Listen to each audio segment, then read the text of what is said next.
دوستو Ertugrul Ghazi میں آپ نے صلیبیوں کے علاوہ ایک اور گروہ دیکھا ہوگا جو کہ مسلمانوں پر بہت زیادہ ظلم ڈھاتا ہے اور ارطغرل کو اغوا کر کے اس کو اپنے ساتھ ملانے کی کوشش بھی کرتا ہے۔ دوستو میں بات کر رہا ہوں منگولوں کی تاریخ بہت ہی بھیانک ہے، لیکن کیا آپ کو پتہ ہے کہ آج کل منگول کہاں ہیں اور کس حال میں ہیں؟ ان کا بادشاہ چنگیز خان کون تھا اور چنگیز خان کی موت کیسے واقع ہوئی؟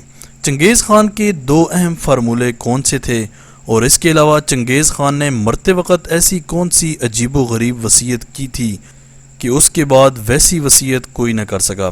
یہ سب آج کی اس ویڈیو میں آپ کو بتایا جائے گا، لیکن دوستو ویڈیو میں مزید آگے بڑھنے سے پہلے اگر ابھی تک آپ نے ماجد ٹی وی کو سبسکرائب نہیں کیا تو جلدی سے اس چینل کو سبسکرائب کر کے بیل آئیکن پریس کر دیں۔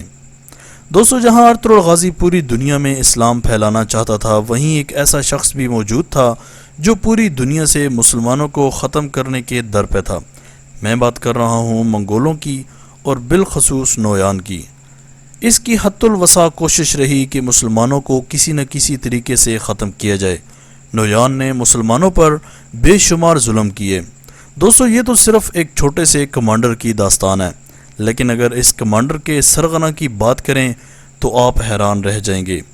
دوستو مشرقی ایشیا کا ایک ایسا ملک جہاں ایک شخص آندھی بن کر نکلا جس نے آدھی دنیا کو راکھ کا ڈھیر بنا دیا۔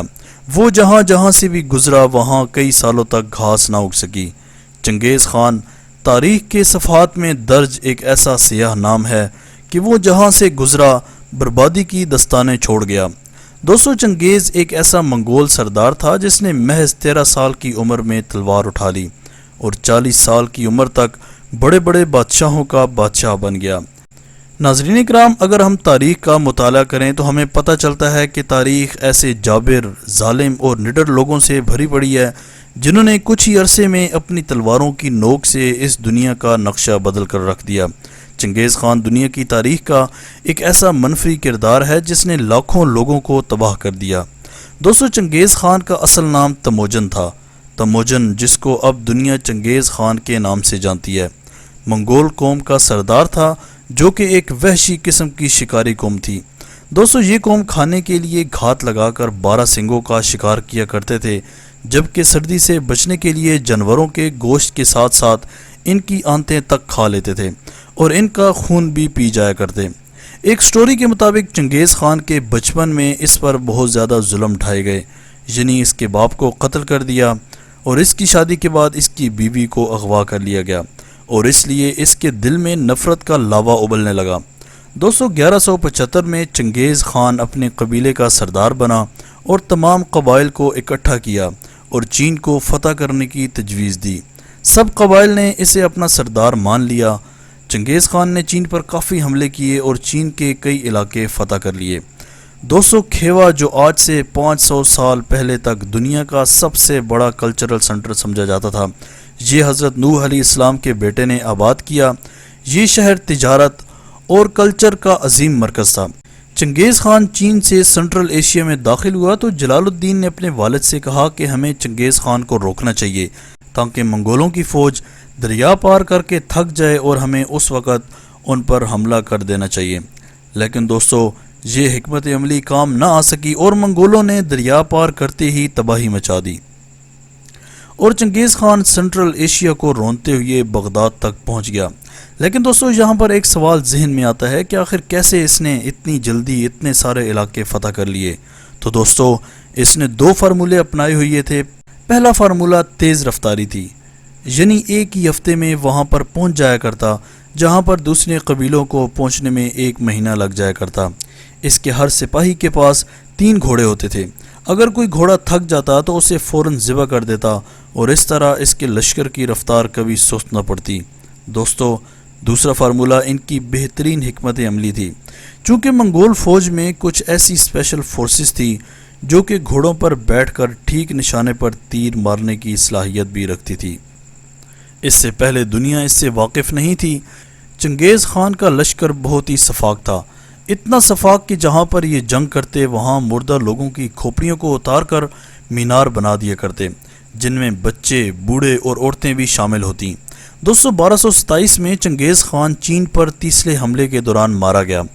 دنیا بھر میں جتنے بھی بڑے بڑے مہاراجا، سلطان یا بادشاہ گزرے ہیں، ان کے مرنے کے بعد بھی مقبروں کی شکل میں ان کے نشانات باقی رہتے ہیں، کیونکہ وہ چاہتے تھے کہ لوگ انہیں ہمیشہ یاد رکھیں۔ لیکن دوستو، حیرت کی بات یہ ہے کہ چنگیز خان نے اپنے لیے ایک ایسی وصیت کی تھی کہ مرنے کے بعد اسے کسی گمنام جگہ پر دفنا دیا جائے، لہٰذا ایسا ہی کیا گیا۔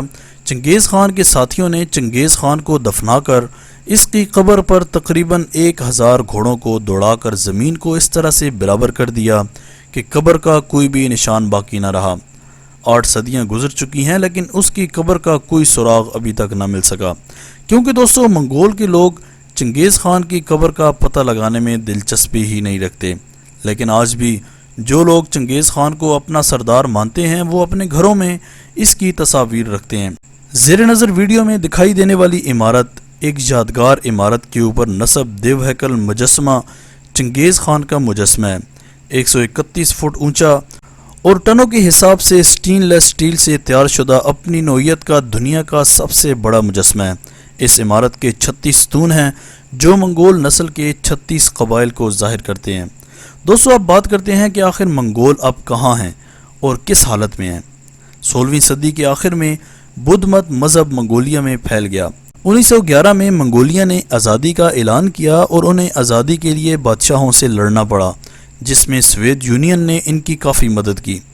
دوستو، منگولوں کا ملک اب منگولیا ہے۔ جی ہاں، منگولیا وہی علاقہ ہے جہاں پر تمام منگول بستے ہیں اور سب چنگیز خان کی نسل میں سے ہیں۔ دوستو، منگول جتنے بھی مرضی امیر ہو جائیں، ان کا ایک خیمہ ضرور ہوتا ہے جسے وہ اپنے استعمال کے لیے بناتے ہیں۔ آج تک کے لیے اتنا ہی۔